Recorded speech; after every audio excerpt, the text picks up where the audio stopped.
Good morning, children. I am Anmol Messi, PGT Physics, Mount Litra Z School, Jhansi.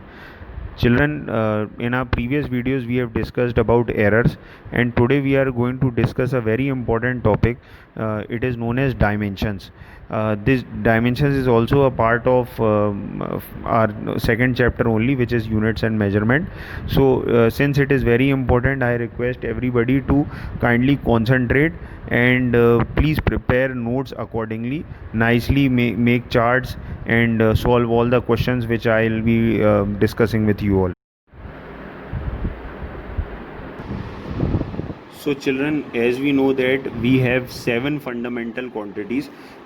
These are length, mass, time, electric current, temperature, amount of substance, and luminous intensity. So every fundamental quantity could be used to prepare new physical quantities. Hence these are actually the dimensions. These are the basic ingredients which could be used to prepare new things, that is new physical quantities. So for example, length, if we multiply length with length, it would become area. If we divide length by time, then we will get speed. Similarly, if we multiply and divide all these physical quantities with each other, then the result would be a new physical quantity. Hence these are actually the dimensions. And right now we are taking only three fundamental quantities, that is length, mass, and time. We will multiply and divide these three physical quantities with each other, and we will find that we will get various other derived physical quantities. So for length we will use a symbol capital L. This is the dimension that we will be using. And for mass, the symbol that we will be using is capital M. Okay, and for time, the symbol that we'll use is capital T. So these are the dimensions that we are using. Okay, so children, prepare a chart like this for the dimensions. First of all, we'll write serial number, then we'll write physical quantity, then general formula, then later on we'll write dimensional formula, and finally we will write the unit.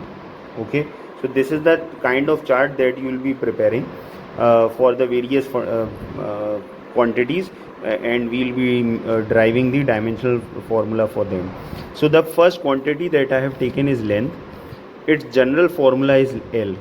Okay, but its dimensional formula is m0 L1 T0, because there is no mass and no time, so its power would be 0, but for the power of length is 1. Okay, similarly, if we talk about the unit, then you can see very clearly that there is no contribution of mass and time over here. Hence their unit would not be taken. Only length's SI unit would be taken, that is meter. And since the power of length is 1, therefore the power of meter would also be 1. Similarly, we will discuss another quantities, like there is mass. For mass, the general formula is M, and the dimensional formula would become m1 L0 T0. Since there is no contribution of length and time over here, hence the SI unit of mass is kg, and the power of mass is 1. So here the power of kg would also be 1. Okay, again, next physical quantity is time. Okay, its general formula is T. All right, its dimensional formula would become m0 L0 T to the power 1, because there is no contribution of mass and length over here. Okay, and since here you can see that the unit of time is second, so I have written second over here, and the power is 1, so here also the power would be 1. Okay, now similarly we can derive various the dimensions for various physical quantities, like this is velocity or speed. For velocity, the general formula is displacement upon time, and for displacement, since it is a kind of length, we'll write capital L. Time, again, it is a fundamental quantity, so we are writing capital T over here. And since there is no contribution of mass, so we can write m to the power 0, L to the power 1, and if in case we take this T over here with L, then its power would become -1. So the final formula becomes m0 L1 t minus 1, and the unit would be meter per second. Why meter per second? Because there is no contribution of mass, so there is no unit of mass. But then yes, for length it would be meter, and for time it would be second. Since the power of time is -1, therefore the power of second would also be -1. Okay. Now another physical quantity that we have taken is acceleration. The expression for acceleration is change in velocity upon time, but since this is dimensions, we do not consider the numeric values in dimensions, and that is the reason we put these box brackets over here, which represent that we have taken only the units or the variables, not the numeric values. Hence, instead of writing change, we are directly writing velocity upon time, because change would be in numeric value. That numeric value would not be considered, hence we will take velocity upon time. Now velocity, when we will open it further, it would become displacement upon time, and this time again we have written. So for displacement I have written length, that is L, and for both these time I have written capital T, capital T. So finally a formula would become m0 L1, and these two would go up over here with L, it would be T minus 2. Again, when we will prepare the SI unit for this, since it does not depend on mass, there is no unit of mass, but then yes, it depends on length, hence we have written meter. It depends on time, so we have written second, and the power of time is -2, so over here also the power would be taken as -2. Another expression that we have taken is force. The expression for force is mass into acceleration. So if we'll open acceleration like we have opened it over here, it would be velocity upon time. Further, if we'll open velocity, it would become displacement upon time, and again this time I'll write it over here. So for mass I'll write capital M, for displacement I'll write capital L, and both these time I have written capital T and capital T. So the final expression would become mLT minus 2.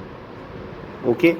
The SI unit would be, for mass it is kg, for length it is meter, and for time to the power -2 it would become second minus 2. And this entire thing we have named it as Newton.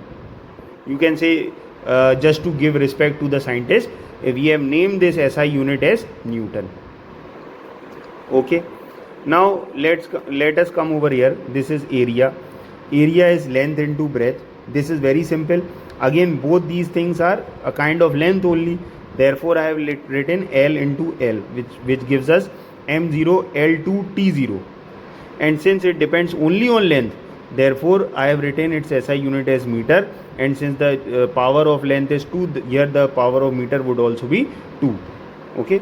Similarly, we are going to derive various expressions, like I have driven for volume, pressure. I have even made the dimension formula for relative density, linear momentum. Okay, you can see it over here. Angle, impulse, work, potential energy, kinetic energy, centripetal force. Okay, then later on I prepared for power, torque, angular momentum, surface tension, surface energy. Okay, then you can see over here force constant, angular speed, Planck's constant, frequency, coefficient of viscosity.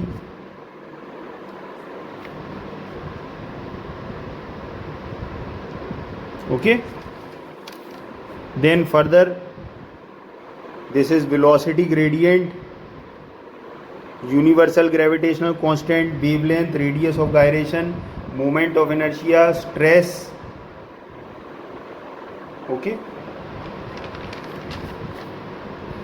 then comes strain, modulus of elasticity, and so on. So I have prepared around a chart for around 35 quantities, but in class also I have discussed many physical quantities, which more than these physical quantities, and in your book there are more than 100 physical quantities which they have given. So these are just the important ones that I have discussed. Okay, so if you want to discuss more, if you want to practice more, if you want to make yourself perfect in dimensions, I would suggest you open your textbook and you take one physical quantity from there. Open that chart, you take one physical quantity from there and try to derive the dimensional formula for it one by one. If even if once you will derive the dimensional formula for each physical quantity, then it would be sufficient, and you would never memorize the dimensional formula. You would memorize the general formula, that's it. Like for example, for modulus of elasticity, you are not supposed to learn the dimensional formula. You are just supposed to learn stress upon strain, which is the general formula. That would be sufficient. Dimensional formula could be derived, and even the unit, consecutively the unit could also be derived. Okay. So this is how you are going to learn the chart. That's all for today, and in my next class I'll be discussing the uses of dimensions. So I would suggest you, before you watch my next video, you should at least practice all the physical quantities once. Okay, at least once. All right, thank you class.